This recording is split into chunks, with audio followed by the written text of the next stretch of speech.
harmfulness of drugs and the potential risks there are to taking those things, I think it still shows that, you know, as an individual, that education might not sway you in one direction or another, and just because you know the information doesn't mean it's going to make that decision for you.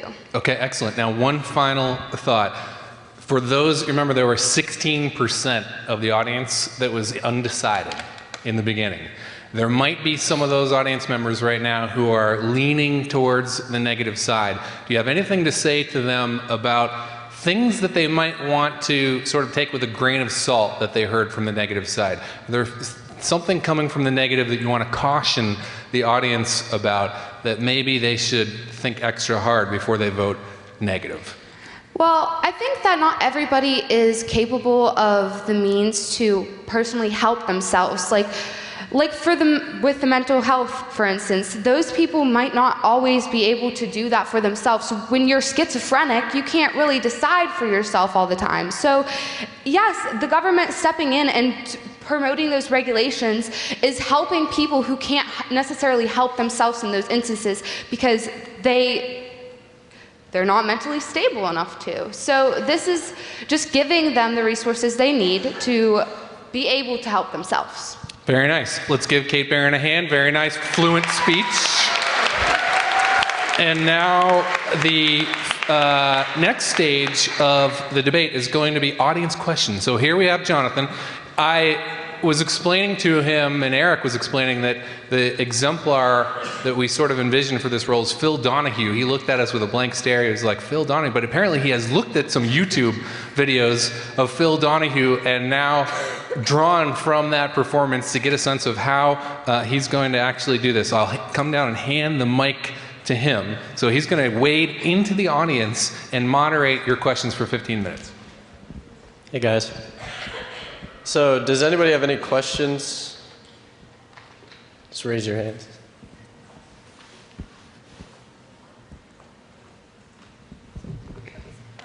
All right. So this is for, well, anybody can answer this, but who exactly would decide what categorizes as personal well-being?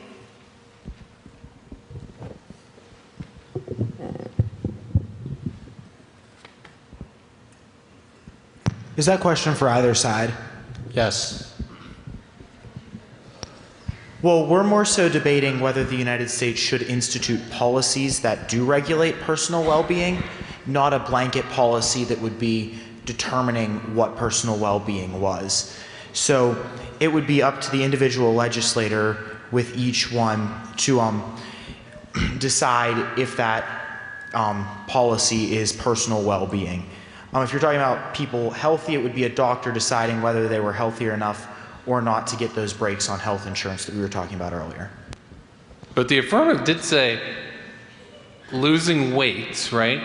And also being mentally healthy, right? So you're defining well-being operationally with those two things. Am I right about that? Those were two examples that we gave of well-being. Okay. Yes. Anybody else? Can the negative respond? Jonathan, can the negative jump in there with a quick response? Of course. Okay, yeah. First off, thank you for your question. And I think that this gets at the very crux of the debate. Who does get to define personal well-being? And when we look at who gets to define it, as the affirmative said, it's the legislators. And who are legislators? Flunked out of law school, maybe? Bought by special interests? Is this who we want defining what is personal well-being for each and every one of us? And who is regulating our personal well-being for each and every one of us? I think not. Okay, Jonathan, do we have another questioner in the audience? This is a question for, I think it's Ms. Barron. At the end of your rebuttal, you stated how it should be up to the government for people who suffer from illnesses such as schizophrenia to decide for them, but where is there the fine line drawn between perhaps the individual with schizophrenia and their family being more in control than the government deciding for that individual and the family? Well, I think the family, of course, would become, like, they would communicate with the government for if they needed the resources from the government. So if you were suffering from a mental illness and you could have your family reach out and, you know, help address this, and so that way the government will know that there is a problem that they can help with. Jonathan, can I take a quick follow-up there real quick?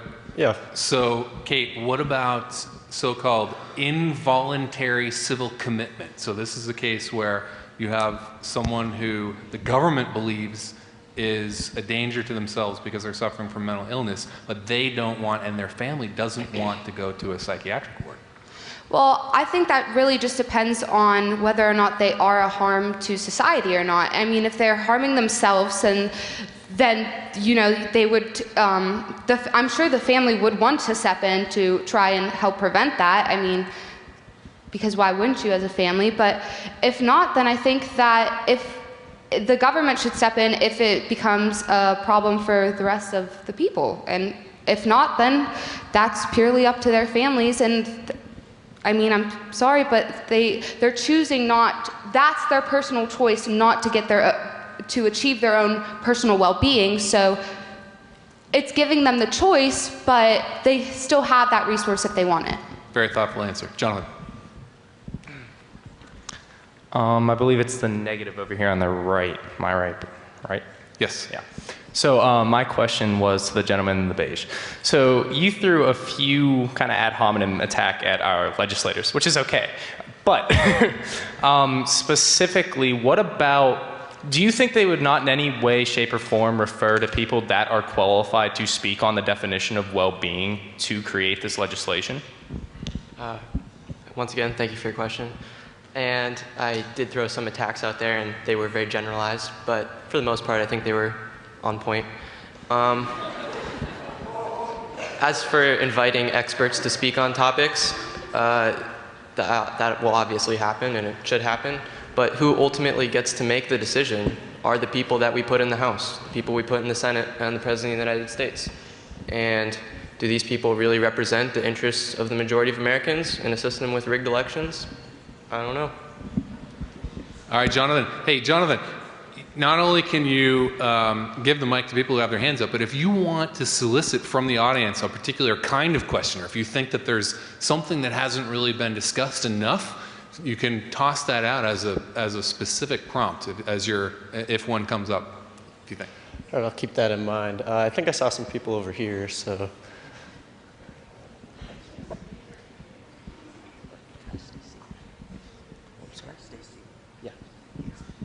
All right, I have a question for Jacob Devos.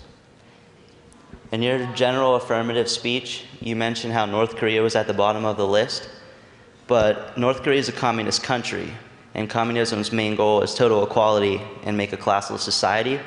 So couldn't that prove that over-regulation could also be a bad thing? Communism is even further to the extreme of socialism. As we have stated many, many times, we are not perpetuating an argument for socialism, let alone an argument for communism. And North Korea is a dictatorship who, you know, the leader is living lavishly, and he doesn't really care about his citizens, and they are brainwashed into believing that they are doing well. Such a society, again, does not care about its citizens, and that is why they are starving to death, and they have poverty, and the North Korea is not a good place to live in because the government does not care about its citizens. Jonathan, what do you think about that answer? I was distracted, I'm sorry. All right, he's working hard on the next question, yes.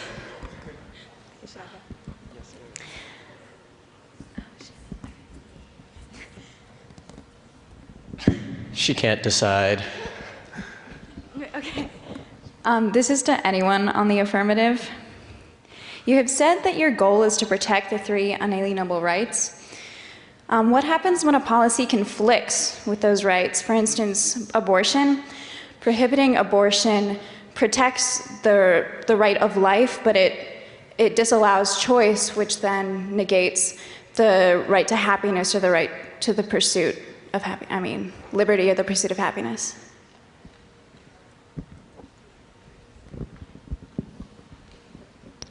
We don't recall anyone on our side ever saying that we were looking specifically to protect the rights of life, liberty, and the pursuit of happiness.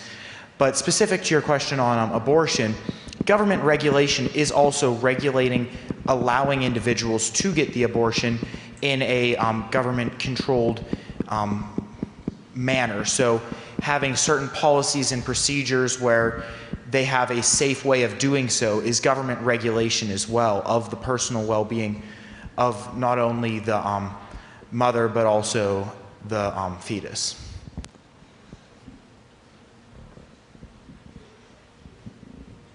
Jonathan, I think the negative might want to jump in there. Is that true? No? No. Okay. All right. Where are you? He's over here. How you doing?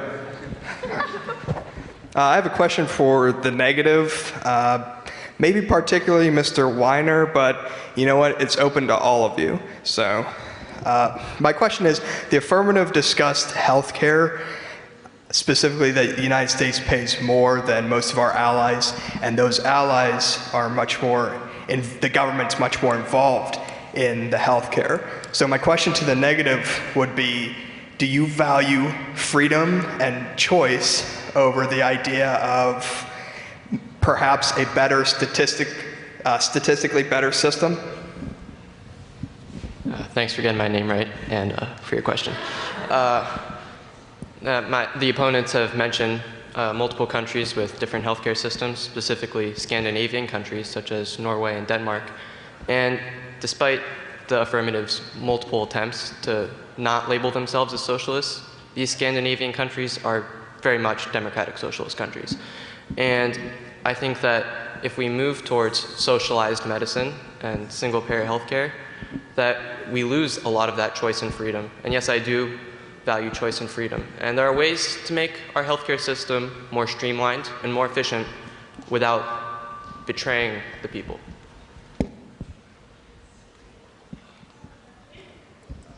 Thank you. I just wanted to ask the negative. A few of your members quoted Ronald Reagan, but Ronald Reagan was also one of the first Republican presidents, at least, to advocate for gun control. So I wanted to know what you guys thought of that. Well, first I would say, just because you're quoting someone doesn't mean that you necessarily agree with everything they've done or are advocating all of their positions. But as for gun control, I think that would play more into the issue of public health. If we're saying people with mental illnesses or certain people can't get guns, then we are protecting the public because these people are a risk for going out and shooting a whole bunch of people. So that's what I would say to that. This is for Mr. Weiner. So, sorry. I'm really sorry. Okay, so I believe his name was Corey. He said the people we elect, you said the legislation is bad and all that. But are you saying the people's judgment is bad when we're voting and that they should be more regulated in their well-being then? No, I'm saying we have a rigged election system in the United States. And specifically, if you look at primaries this season, it's been blatant and it's been terrible. You look at what's happened in Arizona, where people waited hours in lines to go to polls. You look at states with closed primaries, where millions of independent voters have no say in who the candidates are for the President of the United States. And I think that this is a widespread issue, and that people should have the right to make their own decisions, and not these sham elections where corporate-sponsored legislators are put in government to make decisions for us.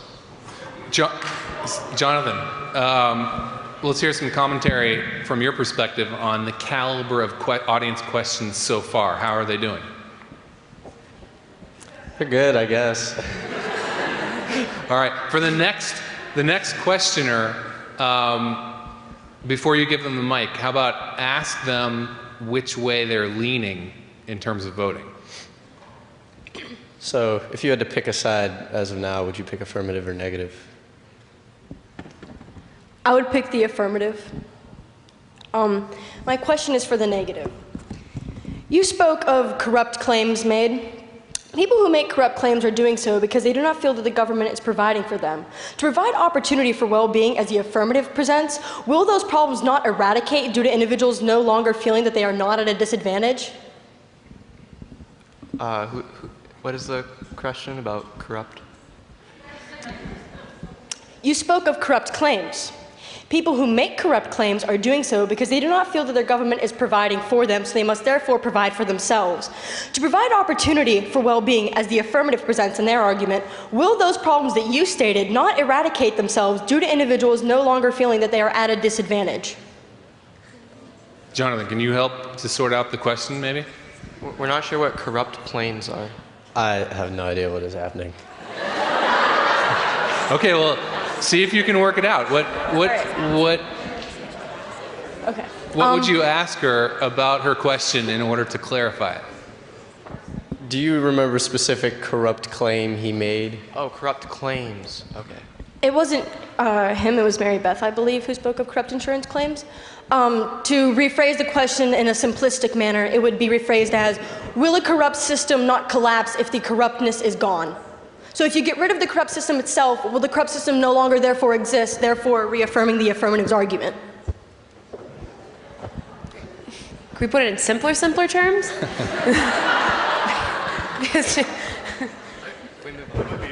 Oh, Andrew's got some insight here.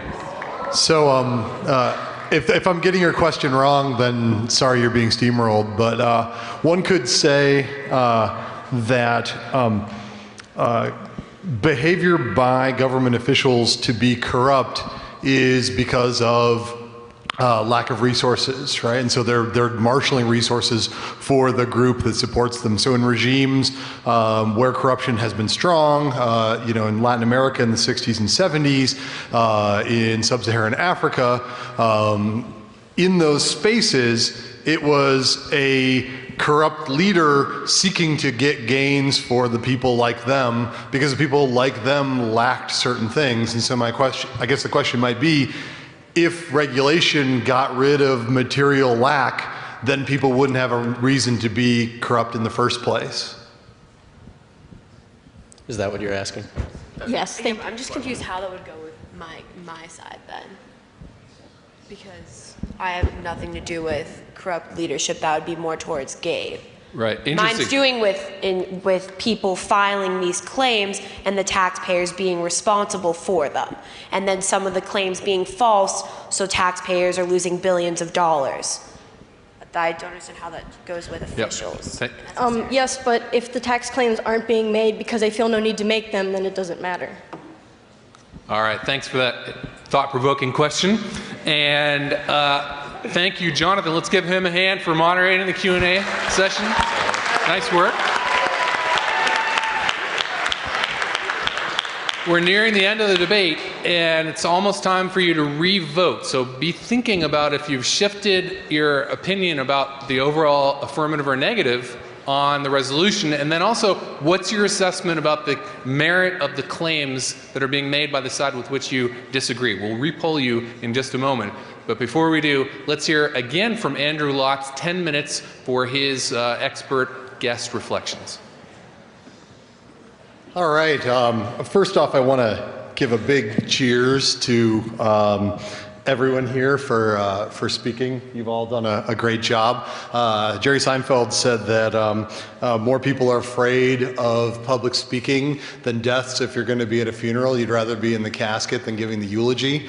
There's nothing more scary than facing a big room full of people, and you've all done very well in that. And I especially want to thank the question askers, Ruth Ann, Drew, and Carrie, especially Carrie for asking the exact question I was dying to have asked, so you read my mind there.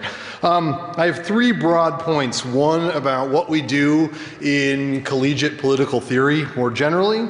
I want to talk about the nature of the state itself. And I'm going to end with a little discussion of John Stuart Mill, because I think John Stuart Mill can give us some insight, if not difficulty, as we go forward. So first things first, When I teach college political theory, it's courses that focus on politics, but ask the kind of questions that you can't solve by measuring things. What's fair, what's just, what's right, what ought to be done. You know, we make a lot of engagements with should, could, and ought style statements. So the same sort of statements that you've all been engaging with in your course, but we're focused around political theory. Usually what we endeavor to do is focus on the arguments behind the arguments. Sometimes you can get a little distracted by the argument itself, and so if you can address the principles behind what's going on, it can give you a much more powerful position. And one of the things I really liked was I saw some great flashes of this occurring across both sides today. And I'm just going to name the people who had the clearest spots.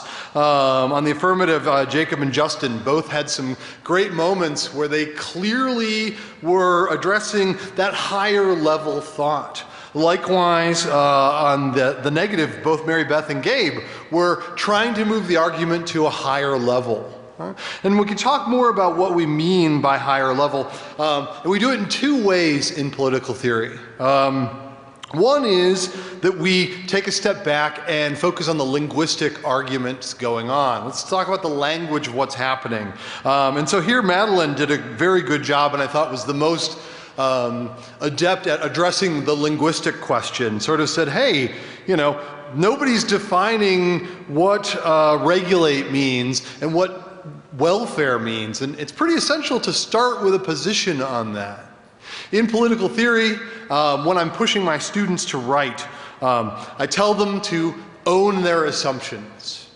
That means coming out strong with, this is what I'm going to mean by this in this argument. That way, if someone disagrees, you get to say, okay, I accept your disagreement, but that's a different sort of argument to make. We can go back to that one later, but walk with me a minute and think about, if you agreed with this assumption, does what follows matter? And then you can start to debate, well, what happens at the assumption level? That's a powerful way to approach your writing, your speaking, and your thinking. And you can do that by getting into it with the language and talk about, what do I actually mean by this? Also, I'm going to give you the key piece of college advice for hopefully college-bound students, and I say this fully self-interestedly because I work in a college and we need your bodies to stay paid, right? In a real negative sense. Not really, right? I'm trying to be harsh here. I can't see the audience. It's always odd to speak when you can't really see the audience, so, but I'll continue. The assumption behind what's going on in this question seems to be that there's a prior question we have to ask first before a lot of this argument. And the question that really appeared is, what's the nature of the state itself? What is the state as an organization? And that tells us how we would respond to what the state ought to do. There are lots of different theories on what the state is that can inform this and cut in lots of different ways and actually decide these things for us. And a healthy amount of the debate here got into those elements. I made a quick list as I was going through of this. But we're thinking about questions of, like, what is the state? What are the citizens to the state? How does their well-being matter to the state? Become questions. And so we have different defining sensibilities. Robert Nozick talks about the state as a protective association. And he says we can think about the state's origins as something that originated in protecting us. And so that's how we all understand the state, is this minimal protective association. Then you got an argument by someone like John Rawls, a very famous justice theorist, who talks about the state as effectively the arbiter of sort of all of our competing rational life plans. We all have some path we want to take in this world, and sometimes my path crosses your path, and in those moments the state has to figure out whose path gives sway, who wins, who loses in moments like that.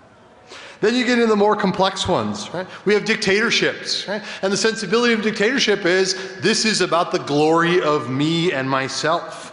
You get a fascist state, someone like Mussolini who would advocate that the state is an expression of the national will, and oh, conveniently, I happen to be the one who knows national will the best, so please allow me to rule you. You get someone like Emma Goldman, a very powerful and moving feminist political theorist that I use a lot in my classes. And she talks about the state as merely an arrangement to protect property. And she really cuts that as a negative thing because property to her is interfering in our lives. You get someone like Amrita Sen or Martha Nussbaum, Sen being an economist, Nussbaum being a political theorist. And they work on what's called the capabilities approach, where they say, look, the state says it's going to provide certain things. The Bill of Rights, the right to vote, you know, all the stuff that the state says it owes us.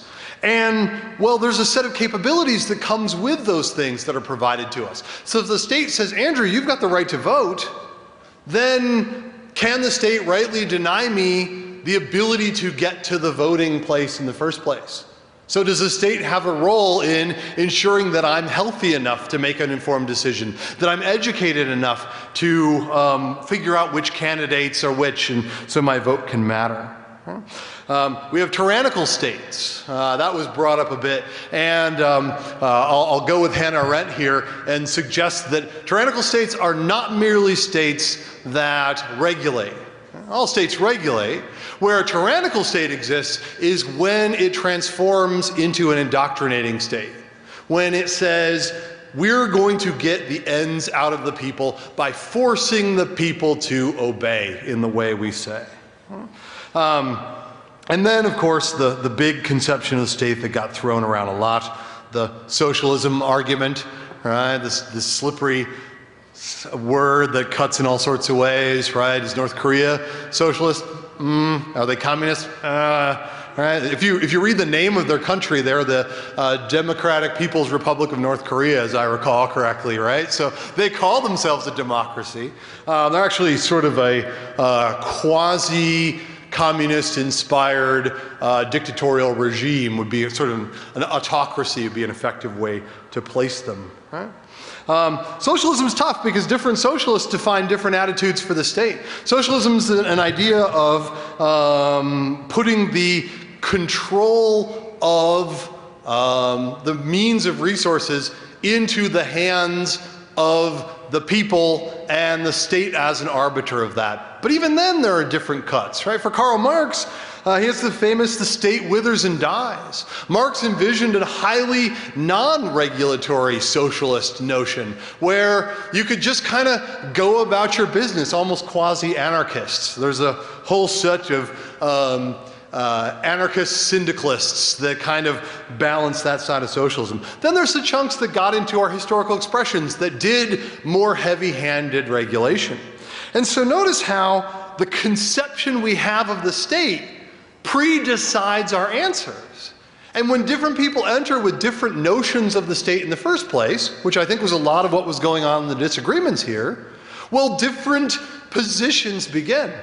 And so I wanted to encourage more discussion of that deeper question, getting to that core idea of recognizing, well, our disagreement over the nature of the state is at the start of this or the beginning of this. So to do that, I'm going to suggest to you a political theorist that I mentioned earlier that gives us some handy insight into this, as far as I'm concerned. John Stuart Mill. John Stuart Mill might be the most rigorously educated human being to walk the planet. His father was James Mill, was best friends with Jeremy Bentham, who were the two defining English language political theorists of their generation. And then John Stuart Mill was raised on their ideas, and so he is a really powerful thinker. And John Stuart Mill gives to us the idea of the harm principle. The harm principle, as Mill states it, in seeking to resolve kind of the nasty parts of utilitarianism, all those bits where we'd say, you know, look, if someone walked in the room and said, Andrew, good news, I found out how to cure cancer. And I said, wow, you found out how to cure cancer? That's amazing. And they said, yeah, I'm going to save everyone's life. Problem is, I have to grind up everyone with red hair into a fine little paste and administer them into the serum. But don't worry, because lots of people don't have red hair. So we're going to you know, save lots of lives, and unfortunately we'll have to spend some redheads' existence. I might be a little upset about that. And utilitarianism can get into some really nasty spots. And so what John Stuart Mill was trying to do when he wrote his work on liberty was resolve, how do we do utilitarianism nicely? How do we do it appropriately? How do we do it in a humane way where we can still say, yeah, majorities matter, and sometimes the majority is going to trump the minority, but still protect individuals? And he came up with the harm principle. What the harm principle is, very simply, is the idea that the only reason government interference is permissible is to protect against harming another person.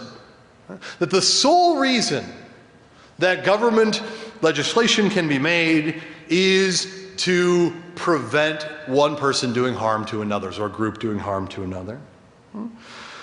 So that seems to give us some guidance towards the regulatory question. Right? If we were to say, okay, I'm going to put on John Stuart Mill as the hat I'm wearing, and I'm going to think about the state in the modes he's thinking about it, and start with that principle. Again, we could disagree with that.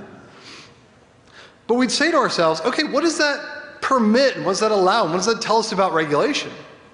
Well, at first it seems really easy with Mill. Right? We get a whole set of things that we say, yep, clearly not regulable. Right?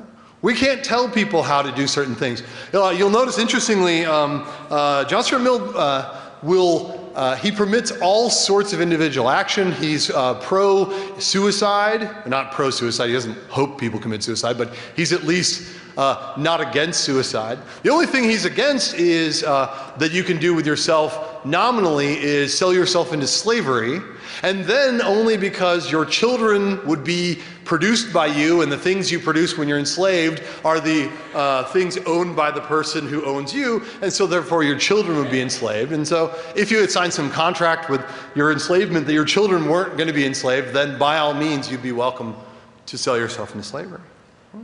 And so Mills, at first glance, seems to maximize all the stuff we can do.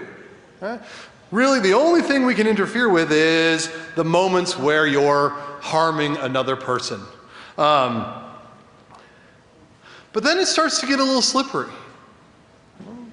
Mill, the famous example I always use, and this tells you how old I am, we have a very famous football player in Pennsylvania who got into a tragic, for him, car accident, and he was on a motorcycle, not wearing a helmet, and it's splattered his head all over the pavement, and it took recovery, and Steelers fans across greater Western Pennsylvania were all upset, right? Ben Roethlisberger not wearing a helmet. Right? But helmet laws are a tough one. At first we say, well, you can't tell a person what to do, right? We can't regulate them. If they want to splatter their brains across the pavement, so be it. But, on the other hand, insurance rates are driven up by people going helmetless. Right? And if you look at transcripts of government helmet laws, almost always they're not government officials saying, I'm really concerned about all the people smashing their heads, and I really hope they don't smash their heads. They're concerned about what are the costs being passed on to others. Is someone's action to drive without a helmet on affecting my pocketbook in this case? Are you raising my insurance rates? Well, if so, then you're harming me after a sense, and so therefore ought we not interfere. Mill details the example of a poison seller. And this is kind of a critical one for this discussion, because for Mill, the poison seller is one of, well, look, you can't prohibit the selling of poisons, but you can tell us the way in which poisons are treated. You can't say, no one can have poisons, because you need poison sometime. But if you've killed someone with poison already, it's all right to prohibit you from getting poison, a regulation. If you express your intent to do something malicious with the poison you're about to purchase, thanks, sir, I'm ready to poison my wife, thanks. Right? They can restrain you from purchasing that poison. If you have other history of using things wrong, if you don't have a good reason to use it, right? There may be reasons to consider regulation. And so what Mill gives us is an initial stance of the only time you can interfere is when it might harm others, and then spends the rest of his work backing away from that and showing how complex it is for government systems to actually define what harm is, who's being harmed, and in cases where my freedom to do this impacts my freedom to exist, who wins out? Can I shout fire in a crowded auditorium? Can I set off fireworks in a spot where school children are? Can I fire a gun into the air? Mythbusters only proved that you can only fire it straight up and then it comes down safely, but if you fire it at any sort of angle, it might harm someone. And so when we're asking questions about regulation, we have to get into that nitty-gritty, either by first asking, what are the questions behind regulation? What's the nature of the state itself, and do we agree there? Or on the complexity, and decide whether we err on more or less. Good job to everyone today.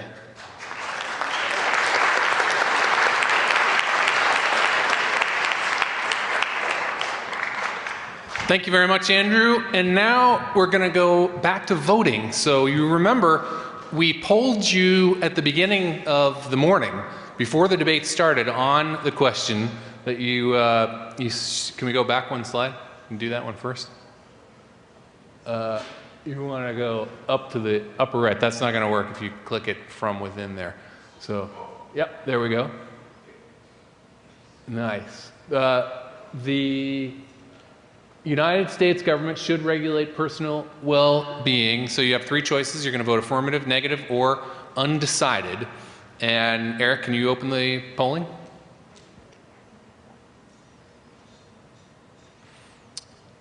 And we will now be able to compare and see if there was any audience shift. Actually, in the old days, they would have paper ballots that they would send out and then collect them and collate them and determine the winner based on which side shifted the most audience members to their side after the debate happened. Okay, we're getting some results. Are we ready to close the poll? 38 affirmative, 51 negative, and 11 undecided. So Eric is going to record that number. And now we're going to move on to a second question. You remember this one from before the debate started. How much merit do you see in the arguments presented by the side with which you disagree? So not the side that you feel strongly about, but the other side. How much merit do you place in those arguments? You've got 6 choices, ranging from no merit would be A, all the way on the spectrum to E, compelling merit, and then if you're undecided, you can click the last one, F, doesn't apply. Polling is open on this last question of the day. How much merit do you see in the arguments on the side with which you disagree? Final call. Okay, and Eric is going to project those results here in a second. All right, and he's going to actually record those and crunch them a little bit. We'll bring Eric up here for his take on what they mean. But while he's doing that, let me just observe that the points that Andrew was making about the value of the debate process and enabling us to get behind the claims, to look at the premises and the higher order principles that are really structuring things, like what is your view of the state, informing a lot of the positions that you take in a debate like this, as well as what we saw the speakers exhibit on the stage. A certain form of communication that leaves possibility that, first of all, they might be wrong.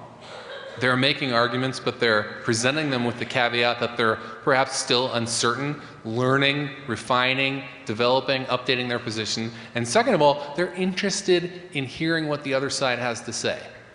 They are absorbing what the other side has to say and incorporating those ideas. That was happening all morning. It was happening when the affirmative and the negative were engaging with each other. It was happening when the panel of questioners were asking questions after what they heard about. And it was happening when you, the audience members, were listening and writing questions and delivering questions in person. And so that skill, I want to leave you with the notion that it's very difficult to overestimate that skill. It is a crucial skill in our society, partially because it's modelable, which means when you go out into the wide world and you start exercising and applying those skills, they have a tendency to be mimicked. That they, if you want to persuade someone, for example, the best way to do it are to use those skills. Present your position as tentative, listen to the other side, critically analyze what is presented to support the arguments on both sides. And that is not only the best recipe to persuade someone else that you're trying to convince, but it's also, to the extent that more people in society do that, we get out of the kind of predicament that we're in right now in our political culture with a whole lot of enclave deliberation and people in their iPod bubbles and their news filters only looking to engage with the types of views that they agree with. The debate process really reverses that and puts us on a firmer footing. So let's invite Eric up to the stage to give us an interpretation of the data that you just provided in these audience polling. Eric, come on up. Or actually, you can stay down there. Unless, I think we're not going to be able to. Why don't you come up here, because you won't be on camera otherwise. Okay. So without further ado, Eric English, the final stage in the debate is going to be an interpretation of the audience polling results. Eric? Hey, thank you. And thank you to all the debaters and participants for an excellent debate. My quick responses to the data are that you can see that opinion moved in the direction of the affirmative in the course of the debate. The affirmative support went from 27% up to 38%. Negative support dropped a little bit. Negative support dropped from 57 down to 51%. And the undecided group became a little bit more decided. It went from 16% down to 11%. So the affirmative basically stole its support equally from the negative and from the undecided camps. They took about 5% from each of those camps. So we sometimes think about debates as being either winning over those who are undecided or winning over those who have the opposite point of view. It seems like the affirmative team did a good job of taking a healthy amount of both of those groups. My second observation from looking at this is that there's two different ways of looking at what this discussion could be. We could look at it as trying to learn more about the other side, and hopefully at the end of the debate we have a better opinion of our opponents. Right? That we're able to engage better at the end of the debate because we have better opinions of their positions. The other way of looking at it would be that it's better to hold our opinions more strongly at the end of the debate, to be more decisive, to be closer to being 100% sure in our position. Both of these are worthy goals, but they're sort of conflicting goals. Do we want to be more set in our opinions at the end of the debate, or do we want to be less set in our opinions? Looking at this audience was way more set in their opinions at the end of the debate. So if we look at those of you who thought there was no merit in the position you disagree with, only 4%. Only 10% thought there was minimal merit in the side you disagree with.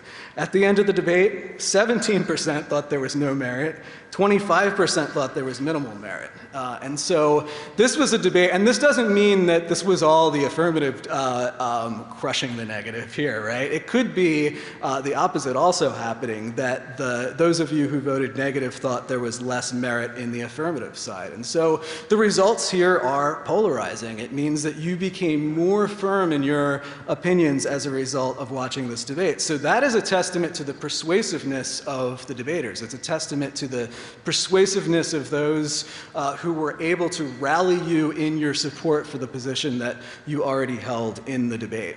So this is one possible outcome.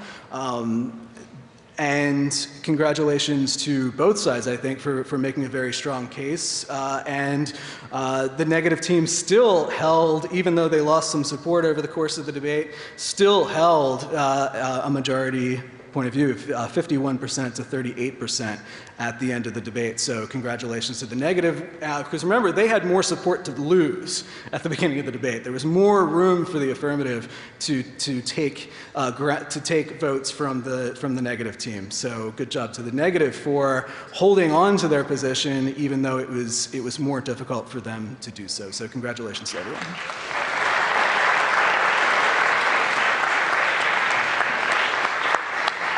Very insightful, Eric. Thank you very much. I would like Mike Gizzoni and Lisa Skukin, please, to come forward, because we're going to close the event today with some presentation of awards, and we have some nice gifts that college and high school folks have arranged for our award winners. Yeah, Mike, do you want to say a few words?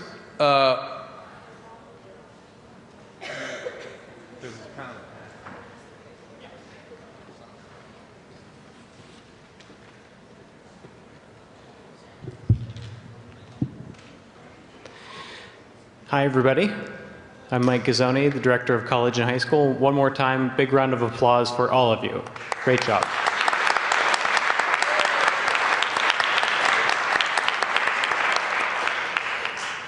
Every year through this program, you can see that hundreds of students are participating in the college and high school argument class.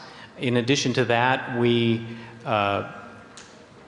in addition to the students in the argument class, there are hundreds of students in other college and high school classes. So that's each year about 3,000 students in the region are participating in college courses taught through the University of Pittsburgh through the high school teachers who you work with and know.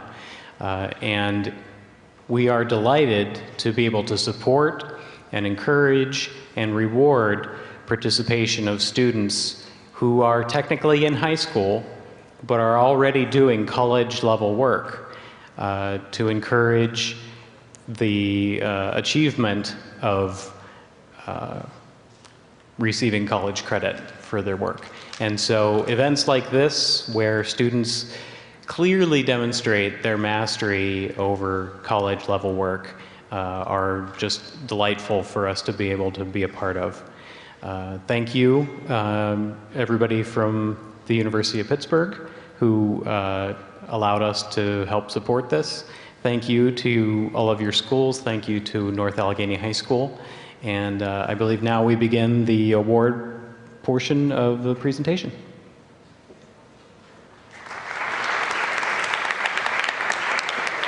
Okay, Lisa has set up the award center over there. You can see the spotlight now hitting the multiple swag coming straight from Oakland, the University of Pittsburgh campus, available to you.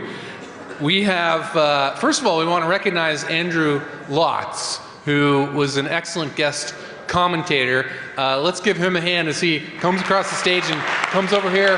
Andrew, we have a prize for you, actually. A really nice token of appreciation Lisa's got over here. Thank you very much for spending the time with us this morning. We really appreciated your ideas. It's easy to win an award when you're the other one.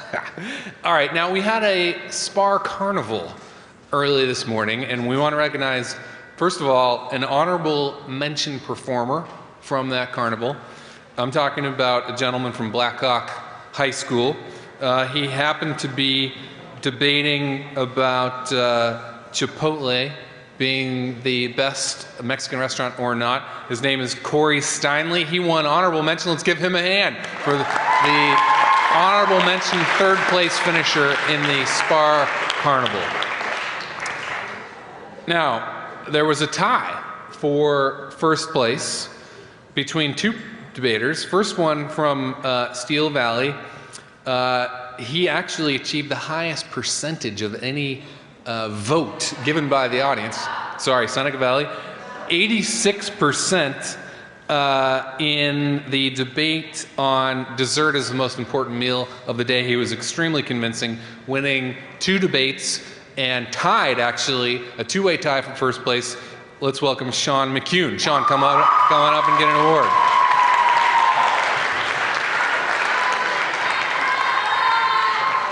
Nice work, Sean. And also with 2 wins, tying in first place from Bell Vernon, Natalie Bialon. Natalie, come on up.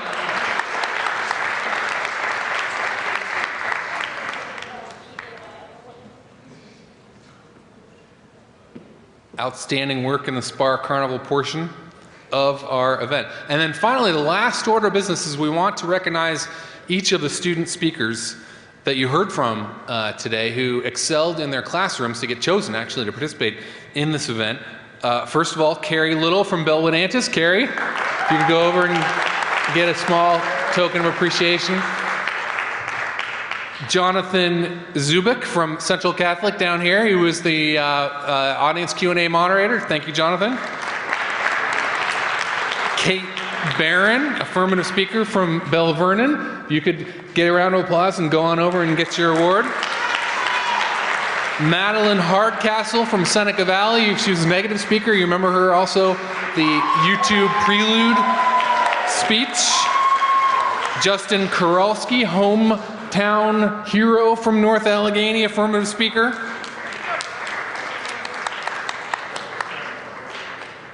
Affirmative speaker from Montour, Jacob Devos. From Blackhawk High School, Noel Hughes.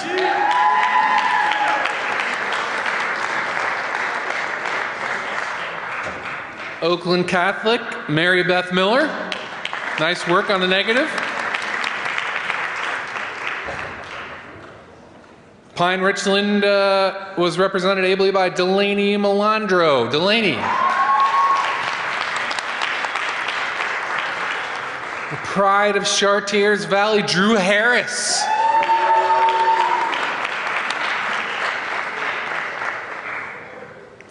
Quaker Valley, Gabe Weiner.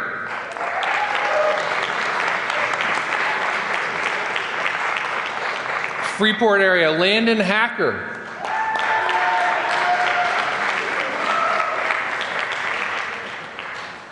Jillian Brooks from Steel Valley.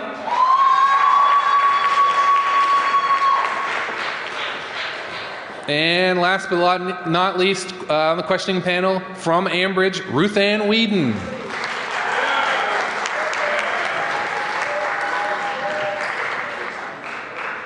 Did I forget anything, Lisa?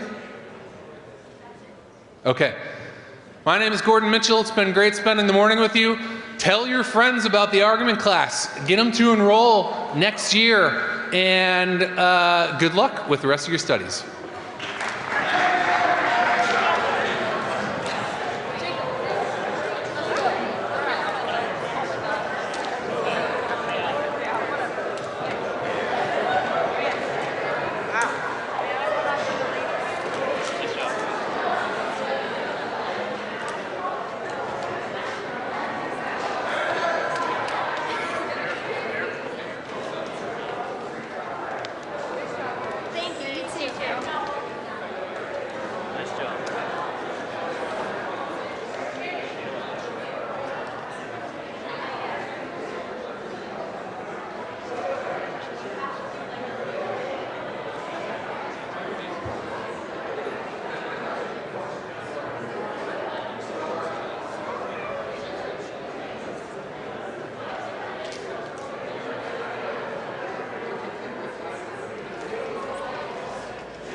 I also have all the DVDs and USB drives that the teacher sent me. If you want those back, you can see me now. There's a meeting the 18th for new teachers. Yeah.